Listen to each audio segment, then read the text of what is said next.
और चले आगे बढ़ते हैं। उज्जैन के महाकाल लोक में श्रद्धालुओं को एक और सुविधा का लाभ मिलने वाला है। जी हाँ, दरअसल सप्तऋषि और अन्य मूर्तियों के बारे में श्रद्धालु अब डिटेल से जान पाएंगे और ऑडियो के माध्यम से भी जान पाएंगे। उज्जैन स्मार्ट सिटी ने यह नई सुविधा शुरू कर दी है। इसके लिए UMA नाम का एक ऐप आपको अपने मोबाइल में डाउनलोड करना होगा, जिसमें मूर्तियों के पास लगे QR कोड को स्कैन करते ही उस मूर्ति की सारी जानकारी आपके सामने आ जाएगी। पौराणिक महत्व और इतिहास की जानकारी ऑडियो के माध्यम से मिलना शुरू हो जाएगी। यहाँ पे जितनी भी ये आप देख रहे हैं स्कल्पचर इतने बढ़िया बढ़िया सुंदर बना रखे हैं। इन पे QR कोड भी लगाया हुआ है। उसमें क्या आप पूरा विजुअल देख सकते हैं और ऑडियो भी इतना बेहतरीन आवाज़ में है, इतना स्पष्ट है कि आप पूरे भारत में यदि आप QR कोड स्कैन करके ले जाओ, आपके पास यदि टाइम नहीं है यहाँ पे देखने का, भाई इतनी सारी स्कल्पचर है तो इसमें इतना सारा बहुत सारा टाइम लग जाएगा। घर पे बैठ के आप उस QR कोड को स्कैन करके आप देख सकते हैं। जयपुर से घूमने आए हैं, हमने यहाँ इतने सारे स्कल्पचर देखे। इनमें सबसे मेन बात ये लगी जो QR कोड वाला सिस्टम है ना, इससे हम बच्चों को दिखा भी सकते हैं, सुना भी सकते हैं कि मैं जो पुरातन परंपरा है या हमारे जो भी देवता रहे हैं, जो भी ऋषि वगैरह रहे हैं, सबकी जानकारी दे सकते हैं। मतलब जो आज के समय में लुप्त हो चुकी जानकारी सनातन धर्म की, वो सब बच्चे इसे सीख सकते हैं। महाकाल महालोक में स्थापित ये बड़ी बड़ी मूर्तियाँ सिर्फ शोभा या आकर्षण बढ़ाने के लिए नहीं लगाई गई हैं।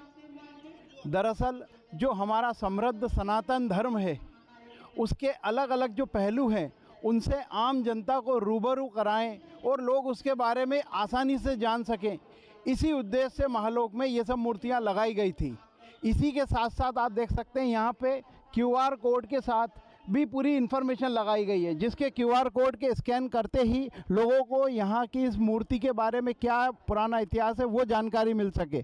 और अब इसी चीज़ में एक कड़ी और आगे बढ़ते हुए साथ में ऑडियो मैसेज भी दे दिए जो लोग नहीं पढ़ सकते। अगर इस पर हम स्कैन करेंगे, सिर्फ स्कैन करने के साथ ही इसके QR के साथ ऑडियो भी इसकी जानकारी शुरू हो जाएगी, जिससे लोगों को और ज़्यादा सुविधा मिलेगी।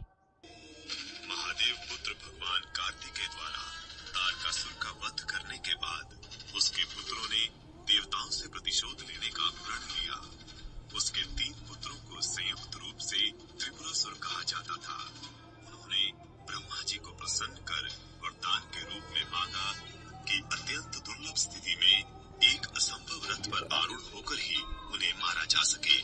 प्रदत्त वरदान के अनुसार उन्हें 3 पुरियां अर्थात 3 नगर प्रदान किए गए, जिनके स्वामी होकर वे तरह तरह से देवताओं को सताने लगे। सभी देवता मिलकर तो जैसा कि देखिए आप मेरे साथ कि ये जो त्रिपुरासुर संहार का जो वर्णन है वो यहाँ पर पूरा दिया हुआ QR स्कैन करते ही वो आया, और साथ ही साथ ये ऑडियो शुरू हो गया, जिससे लोगों को इसके बारे में जानकारी हासिल करने के लिए और सुविधा हो सके। गगन सिंह के साथ संदीप वत्स, बंसल न्यूज़, उज्जैन।